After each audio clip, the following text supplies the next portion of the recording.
السلام علیکم ورحمۃ اللہ وبرکاتہ۔ ہم بات کر رہے تھے عیادت کی، بیمار پرسی کی۔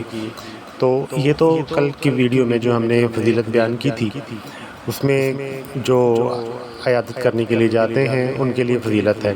اب جو بندہ خود بیمار ہوتا ہے وہ بھی بہت سے درجات کو، اجر و ثواب کو پا لیتا ہے اگر وہ صبر کرتا ہے۔ اس کے بارے میں 2-3 احادیث ہیں، میں آپ کے سامنے رکھتا ہوں۔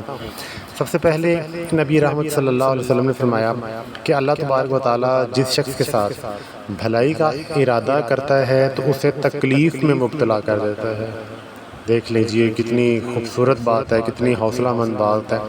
ہم سمجھتے ہیں کہ ہم پہ تکلیف آ گئی ہے، ہم پہ بیماری آ گئی ہے، تو ہم اللہ کی ناشکری شروع کر دیتے ہیں کہ ہم ہی تکلیف کے لیے رہ گئے تھے۔ ہم سمجھتے ہیں کہ اللہ ہم سے ناراض ہو گیا، کوئی غلطی ہم سے ہو گئی ہے، یہ تکلیف آ گئی ہے، بیماری آ گئی ہے۔ ایسا ہرگز نہیں ہے، یہ اللہ کے بھلائی کا ارادہ ہے جو اللہ ہمیں تکلیف میں مبتلا کر دیتا ہے، کیونکہ مومن کی شان ہے کہ وہ تکلیف میں صبر کرتا ہے، پھر وہ اس میں بھی اجر پا لیتا ہے۔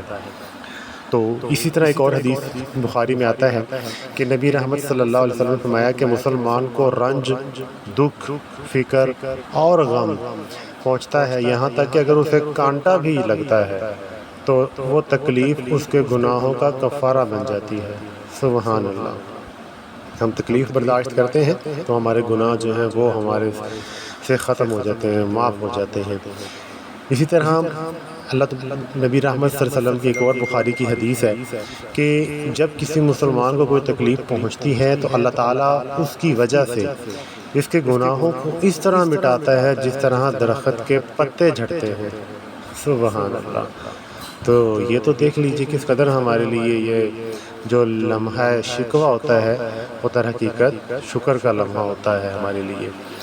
ایک اور حدیث میں آتا ہے، مسلم کی حدیث ہے کہ نبی رحمت صلی اللہ علیہ وسلم نے فرمایا کہ اگر بخار ہو جائے تو اس کو برا نہ کہو، کیونکہ بخار آدمی کے گناہ اس طرح دور کرتا ہے جس طرح بھٹی لوہے کے میل کو دور کر دیتی ہے۔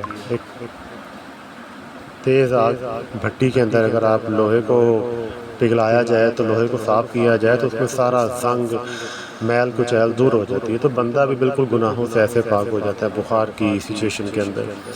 آخری حدیث ہے کہ نبی رحمت صلی اللہ علیہ وسلم کا ارشاد ہے کہ اللہ تعالیٰ مسافر اور مریض کو ان اعمال کے برابر اجر دیتا ہے جو وہ گھر میں اور تندرستی کی حالت میں کیا کرتا تھا۔ یہ بھی کس قدر خوبصورت ہے۔ اگر آپ ریگولر نماز پڑھنے جاتے ہیں، عبادت کرتے ہیں، صدقہ خیرات کرتے ہیں، بیماری کی وجہ سے آپ وہ سارا کچھ ظاہر ہے، آپ کا ایک دفعہ سٹاپ ہو گیا، نمازیں آپ کی، صدقات خیرات جو کچھ بھی آپ کی عبادات تھیں وہ رہ گئی، ذکر اذکار، لیکن آپ کے نامہ اعمال میں وہ سارے کے سارے اجر و ثواب ویسے ہی لکھے جائیں گے، کیونکہ آپ اگر تندرست ہوتے تو آپ یقیناً وہ کرتے۔ تو اپنے اعمال کے اندر ریگولیرٹی لانا، تسلسل لانا بہت ہی ضروری ہے۔ تسلسل لاتے رہیں گے تو ہمارے عمل نہ کرنے کے باوجود وہ اللہ تبارک و تعالیٰ ہمیں اس کا اجر عطا کر دیں گے۔